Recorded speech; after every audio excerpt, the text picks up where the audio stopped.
Like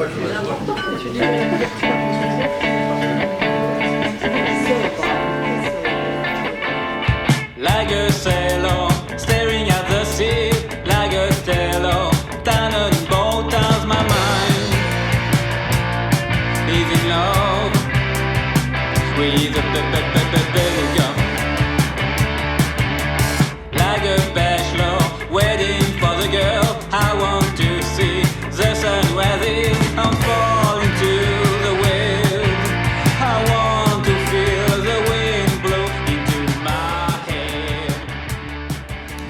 C'est embêtant que je dise. Bienvenue à la 7e édition des Rencontres Polars de Jimmy. Toujours avec les musiciens, les custos, toujours avec le public.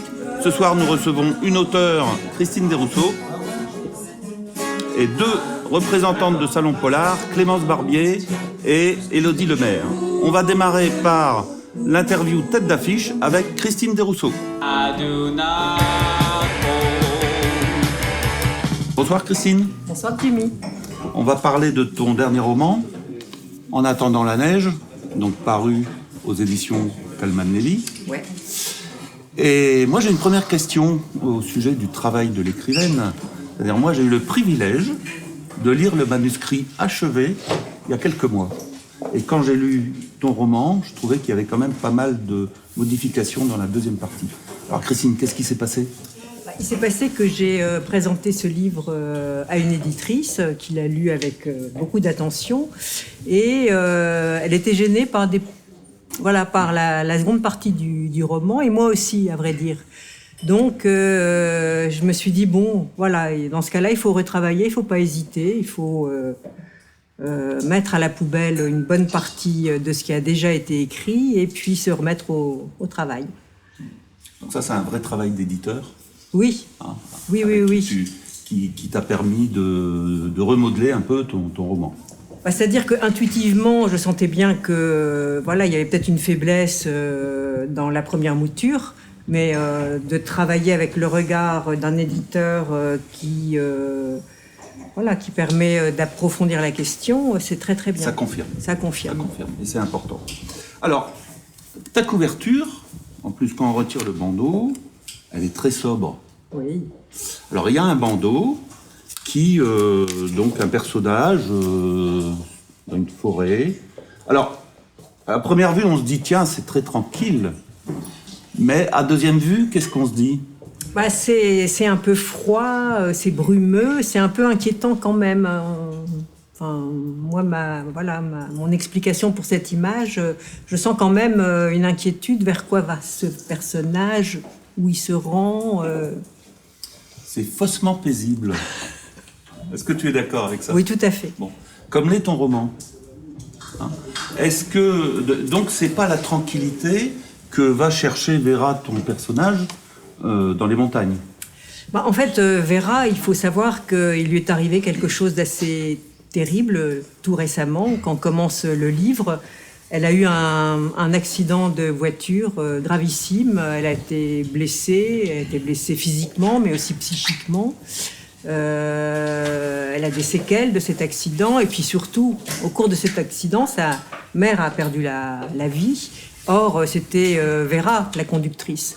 Donc Vera se sent responsable de la mort de sa mère et il y a le poids de la culpabilité qui est présent. Donc quand elle part se mettre à l'abri au fin fond des montagnes du Jura, c'est pour trouver de la tranquillité, oui, pour faire la paix avec elle-même, avec sa mère. Mais elle va découvrir que le lieu n'est pas aussi paisible qu'elle l'avait peut-être imaginé au départ. Donc il y a un thème que tu abordes dans ce roman, c'est la reconstruction après un traumatisme. Oui, tout à fait. Comment tu l'abordes dans ton roman ? Eh bien, j'ai essayé vraiment de me mettre dans la peau de Vera. J'ai essayé vraiment d'imaginer... Sachant que si tu me permets, oui, mon petit doigt m'a dit que tu étais partie d'une histoire vraie. Oui.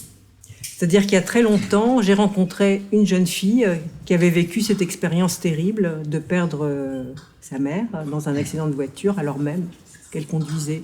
Et à l'époque, mais c'était vraiment il y a une vingtaine d'années, à l'époque, je m'étais posé 1000 questions à propos de cette jeune fille. Je me disais, mais comment avancer dans la vie face à un drame pareil? Alors, Et c'est vrai. Comment Vera va se reconstruire ou essayer de se reconstruire? Alors, Vera, elle est face à une sorte de dilemme terrible. Elle voudrait obtenir le pardon de sa mère, mais bon, sa mère n'est plus là pour lui donner. Mais pourtant, il faut qu'il se passe quelque chose. Je pense que Vera se rend compte à un moment donné qu'il faut que le pardon vienne d'elle-même aussi. C'est-à-dire qu'il faut qu'elle se pardonne à elle-même le fait d'avoir sans doute été imprudente sur cette route ce jour-là. Alors, il y a un moment, on se demande si Vera se nourrit pas de son malheur. C'est toi qui en as parlé un jour. Oui, c'est vrai. Mais je pense que, c'est profondément humain. Quand on a subi un traumatisme, il nous colle à la peau et d'une certaine façon, on y revient parce que on se nourrit de lui aussi. Et qu'à un moment donné, je pense que c'est important de faire une coupure. Mais souvent, il faut passer par des étapes avant de pouvoir parvenir à cette coupure. Et dans ces étapes-là, tu parles de confabulation. Qu'est-ce que c'est que ça? Alors, ça fait partie des recherches que font les auteurs quand ils écrivent sur un sujet. Tu passes combien de temps en recherche sur un roman ça dépend des romans et ça dépend des sujets, mais c'est une partie du travail que j'aime énormément. Soit rencontrer des gens compétents et les interviewer, comme tu es en train de le faire, soit de lire des choses sur le sujet, notamment aujourd'hui avec Internet, on a la chance de pas devoir se déplacer forcément pour avoir accès à beaucoup d'informations. Et moi, j'ai toujours à cœur que mes romans soient des histoires qui collent à la réalité. Ça arrive parfois qu'on se trompe, parce qu'on n'est pas omniscient, mais ça me vexe. Quelle est la réalité de la confabulation? Alors la confabulation, c'est à la suite d'un coma, quand on revient à soi, il y a des souvenirs qui ont disparu, très souvent. Souvent, les souvenirs qui précèdent juste le moment où on a été blessé. Et plus tard, quand on est revenu à l'état de conscience, le cerveau a besoin de réinventer les scènes qui manquent. Donc il travaille, il essaie de reconstruire quelque chose de complètement fictif. Voilà. D'accord. Il y a un autre sujet qui est traité dans ton roman, c'est l'emprise. Oui, l'emprise. Avec en face, probablement, la culpabilité. Ça va souvent ensemble. Ça va souvent ensemble, mais pour moi, l'emprise, j'ai voulu aussi la traiter dans un cadre familial, de montrer qu'au sein d'une famille, il peut y avoir des emprises qui sont pas toujours très positives. Et j'ai essayé de creuser. Quelle est cette emprise? L'emprise, c'est la sœur de Vera, donc mon héroïne, c'est sa grande sœur, qui a toujours eu manifestement la tentation de vouloir diriger sa petite sœur, de vouloir la surprotéger. Alors, on peut dire, ça part d'un bon sentiment de protéger quelqu'un, surtout que cette pauvre Vera, manifestement, n'est pas très fiable, elle fait beaucoup de bêtises, elle n'est pas très mature. Mais bon, je pense qu'il faut se méfier des bonnes intentions de Mathilde à l'égard de Vera. On dira rien. Non. On dira rien. Non. Il faut le lire. Exactement. Bon. Alors, c'est pas un thème, mais c'est un process, moi, qui m'a beaucoup intéressé dans ton roman. C'est une atmosphère qui devient doucement pesante. Oui, et je pense que il y a le titre En attendant la neige, et je pense que la neige, elle a son importance aussi. C'est un vrai personnage, la neige. C'est un personnage dans ce livre, parce que au début, la neige est absente, on a même du mal à l'imaginer venir parce qu'il fait plutôt beau, pas encore. Mais dans ce pays-là, quand la neige tombe, c'est très brutal, et elle tombe vraiment. Il peut y avoir, je sais pas, 1 mètre de neige en une nuit. Et c'est vrai qu'elle met la tension quand elle n'est pas là, la neige, Et elle met encore plus l'attention quand elle est là. Oui, parce que les personnages vont se retrouver dans une sorte de huis clos. Ils vont être enfermés là-haut dans les chalets. Alors, on va pas raconter Non. l'histoire, mais tu as des personnages qui sont étranges. Plus bas dans la vallée, tu veux dire? Plus bas dans la vallée. Quoique, en haut de la vallée, Oui, aussi. ils sont aussi... C'est pas le même type d'étrange, Non. mais c'est aussi étrange. Non, en bas dans la vallée, il y a ce que j'ai appelé les Indiens. C'est-à-dire Ouais. qu'il y a un bar qui s'appelle le bar des Indiens, où se retrouvent une petite bande de personnages qui sont vraiment passionnés par la vie indienne, par les rituels indiens, Geronimo. voilà, Geronimo, les grands chefs, enfin voilà. Et en fait, pour moi, c'était un vieux souvenir d'enfance. Quand j'étais petite, j'adorais les Indiens. J'étais à fond pour eux dans tous les westerns, jamais pour les cow-boys. Et donc, c'était une façon pour moi de leur rendre hommage, même si, bon, mes personnages sont pas toujours très sympathiques. Et donc, on a une atmosphère qui devient de plus en plus causante. Ouais. On a un suspense qui s'amplifie à chaque page. Et puis, on a ces personnages qui vont croiser l'itinéraire de Vera avec aussi quelques étrangetés ou qui amènent un peu d'inquiétude. Est-ce que c'est un thriller ? Alors c'est la grande question que je me pose et que me posent aussi certains intervieweurs. Mais pour moi, je l'ai pas écrit comme un thriller, c'est-à-dire que on retrouve les codes du thriller. Moi, j'ai retrouvé les codes. Oui, il y a un certain suspense. Mais il n'y a pas les ressorts violents qu'on a dans certains thrillers. Voilà, donc bon, la violence, effectivement, elle peut être présente, mais elle n'est pas sanglante, elle n'est pas crue. Et puis dans un thriller, la finalité, ce qu'attend le lecteur, c'est de pouvoir élucider une énigme, de pouvoir savoir qu'est-ce qui s'est passé exactement. Moi, j'ai préféré passer plus de temps avec mes personnages, parler d'autre chose que de l'intrigue, emmener mon lecteur dans des mondes un peu parallèles qui ne sont pas forcément ceux qui répondent au code du roman policier. Voilà. Et d'ailleurs, bon, le livre n'est pas sorti dans une collection policière, il est sorti dans une collection roman classique. Mais pour moi, c'est un polar. Moi, ça me dérange pas personnellement. Je me suis toujours sentie, de toute façon, pour le c'est un polar dans la catégorie suspense. Ouais, je me sens tout à fait à la lisière entre le roman et le polar. Tout à fait, hein, et même thriller. Bon. Mais c'est un polar qui est très particulier. Et moi, j'ai adoré l'ambiance, c'est-à-dire, on a une ambiance ouatée. Hein, on est dans la ouate, avec cette neige qui tombe pas, etc.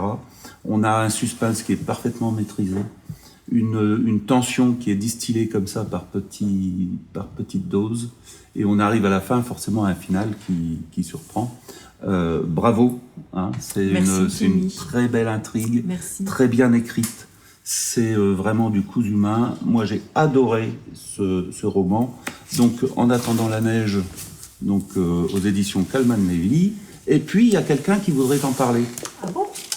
Donc, on va l'appeler, ce monsieur. Oui, allô ? Christian, bonsoir. Je te passe Christine. Bonsoir. Bonsoir. Bonsoir, Christian. Alors, Bonsoir, c'est qui Christine. Qui es-tu, Christian? Hein ? Pardon ? Il y a Jimmy qui demande qui vous êtes. Qui est le mystérieux Christian à qui je parle? Christine. C'est un Christian qui a d'abord écrit des livres, mais qui a surtout lu le livre de Christine Desrousseaux et qui a été absolument enchanté, bluesé, fasciné. Voilà, je m'appelle Christian Roque, j'ai écrit aussi moi des romans pour l'instant policiers. Mon troisième roman vient de sortir, La petite mort de Virgile. Et l'occasion faisait que je devais normalement rencontrer Christine ce soir dans cette émission. Malheureusement, la vie a fait que je ne peux pas venir à Lille ce soir, et donc je regrette bien de ne pas la rencontrer, car son roman m'a bouleversé. Merci beaucoup, Christian. Et je suis très contente de pouvoir vous parler au téléphone. On se verra sûrement une autre fois. Je confirme. J'espère bien. Normalement, quand on a des livres qui ne sont pas trop mauvais, on fait quelques salons. Exactement. Pas grave, Oui. quelques salons. Et puis vous êtes invité aux rencontres polars de Jimmy. Ah bah alors là, avec plaisir. Hein. Là, pour ce coup-là, je viendrai. Je sais pas si tu as lu En attendant la neige, mais tu as lu Non. Mer agitée. Oui. Alors tu peux nous en dire deux mots? Bah, je peux en dire deux mots, mais c'est très comme ça rapidement. Voilà, ce que je peux dire, c'est que ça m'a bouleversé, que j'ai eu le sentiment que Christine était quelquefois derrière moi et qu'elle avait, perçu un certain nombre de choses qu'un homme de pas loin de 70 balais est en train de vivre. D'ailleurs, je lui ai posé la question par mail quand je lui ai fait un petit commentaire en lui demandant mais quel homme êtes-vous pour avoir écrit ça, et en particulier pour avoir écrit des choses comme il faudrait que je reprenne le livre. Si, on a 2 secondes, je lis juste une phrase du livre que j'aime beaucoup. Elle dit: voilà ce qui arrive quand on devient un vieil homme. On ne touche plus la chair des femmes, on n'approche plus les lèvres de la courbe de leur cou, de la rondeur d'un sein. Le mâle plus ou moins fringant cesse d'exister sous leur regard. Il ne nous reste qu'à humer leur aura et à tâcher de se rassasier avec ça. Et ça, quand j'ai lu ça, j'ai eu l'impression que elle a écrit à ma place, quoi. Voilà.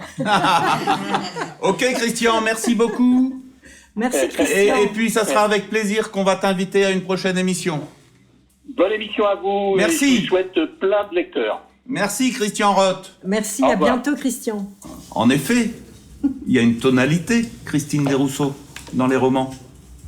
Et il y a une chroniqueuse qui a dit que dans ce roman, En attendant la neige, l'ambiance était plutôt féminine.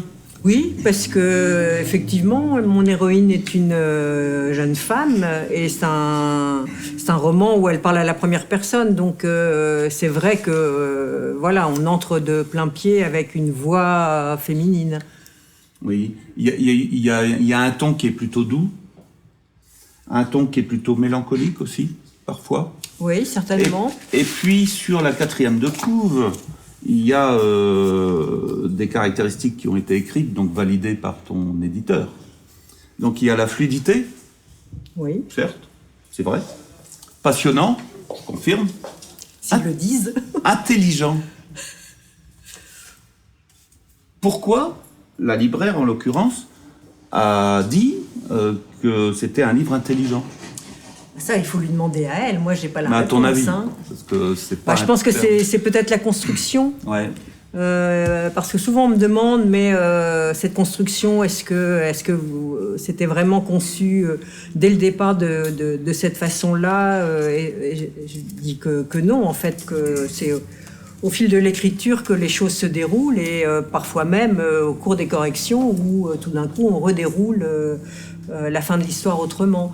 Donc c'est peut-être, oui, derrière ce mot intelligent, je vois plutôt le côté construction qui s'enroule, qui fait des boucles, mais qui va quelque part. Alors, il est aussi machiavélique, c'est vrai, et tendre. Ah bah il y a quand même de l'amour dans ce roman. Il y a les prémices d'une rencontre entre deux personnages qui, on peut l'espérer, vont s'aimer. Oui. Donc, je vous conseille vivement d'aller dans les montagnes du Jura et d'en revenir. Donc, en lisant ce livre, En attendant la neige, donc chez Kalman Levy, qui est fluide, passionnant, intelligent, machiavélique et tendre. En tout cas, moi, c'est un roman que j'ai adoré. C'est un roman efficace, qui est délicat, mais qui est toujours sur un fond de noirceur humaine. Et ça, c'est bravo. Je trouve que c'est un véritable exploit, dans l'écriture. Merci. Et ça- je ça- vais rougir si tu continues. Oui, je sais, mais c'est sincère. Ici, tout ce qu'on dit est sincère. Bon. Et donc, voilà, bravo, j'ai été ravi de te recevoir, Christine. Une dernière question pour faire le lien avec notre prochaine étape, c'est tu fais des salons, toi. Oui, je fais des salons, notamment au moment de la sortie d'un livre. C'est normal d'essayer de l'accompagner au mieux. Et puis, Alors, qu'est-ce que tu attends d'un salon? ce que j'attends d'un salon, c'est qu'il y ait des lecteurs qui viennent en nombre. Et puis surtout, pour un auteur, ce qui est important, c'est qu'il puisse s'exprimer un petit peu plus qu'en restant simplement derrière sa table, c'est-à-dire qu'il y ait des rencontres organisées, des interviews, des mises en valeur du travail de l'auteur, que ce soit pas simplement un endroit où l'auteur se transforme en petit marchand de livres. Et voilà. D'accord. Donc maintenant, on va recevoir Clémence Barbier et Élodie Lemaire. Et on va leur demander comment ils font pour satisfaire quelqu'un comme Christine. D'accord. OK? Ok. Merci. Merci à toi.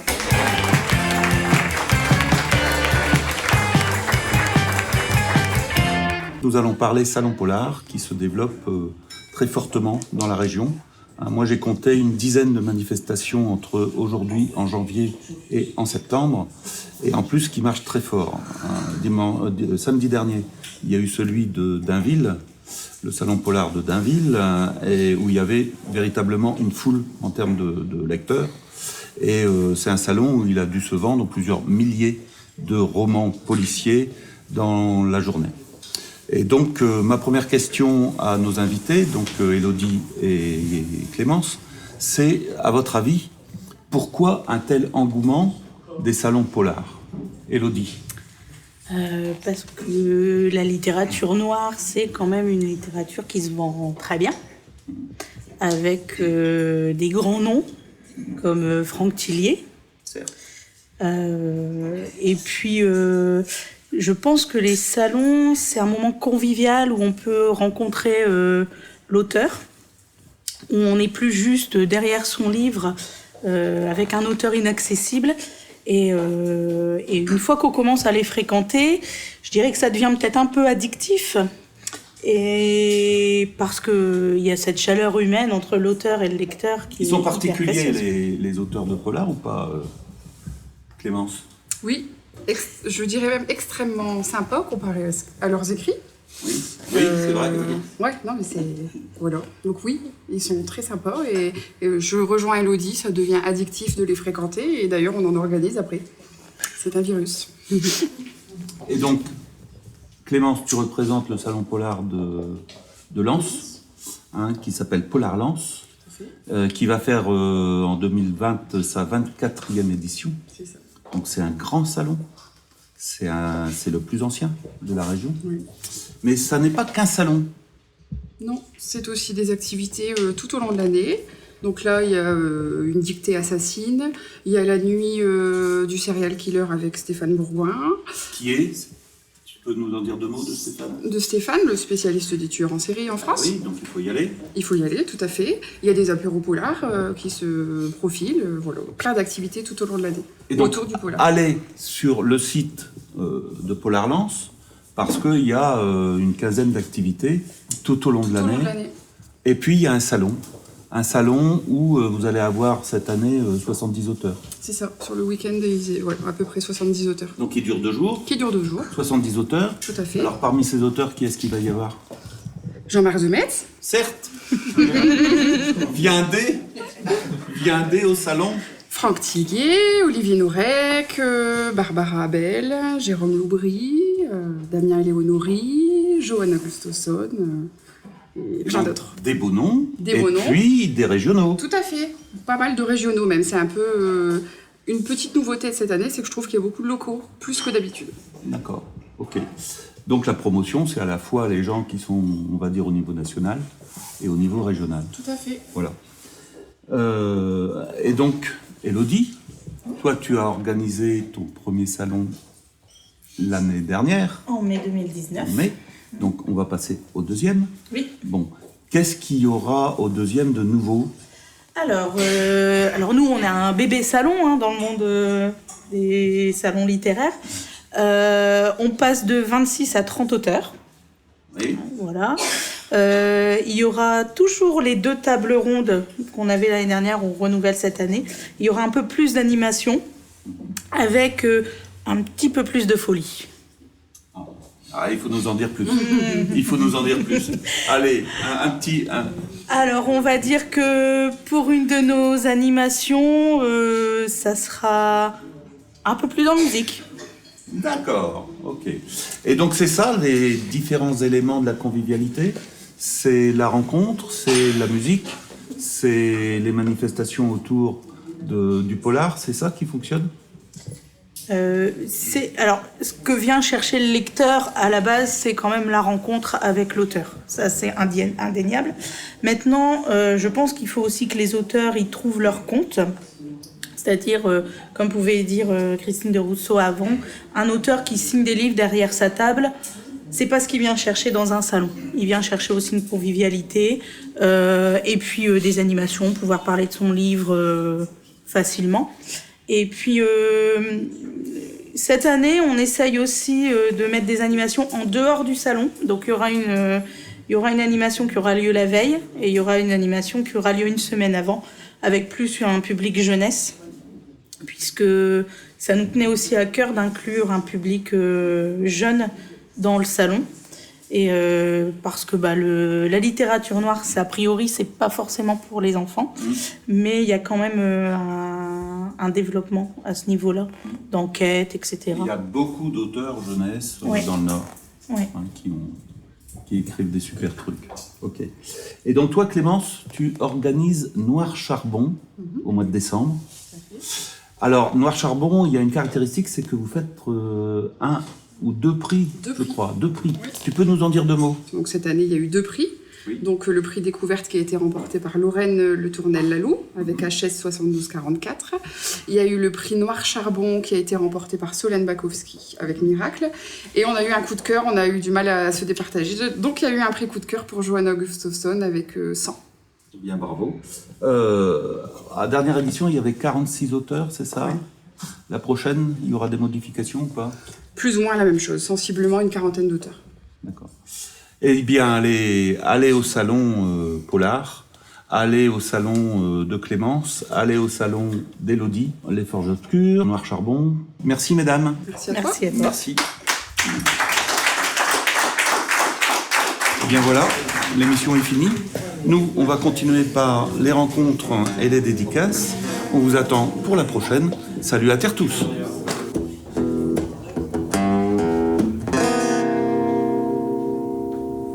I love you, my darling, you're so cute and pretty.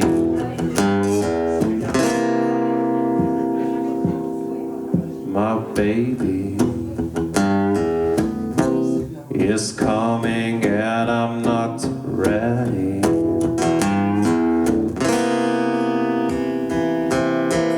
There's nothing else on earth that gives me so much joy and so much care. There's nothing else that gives me so much happiness.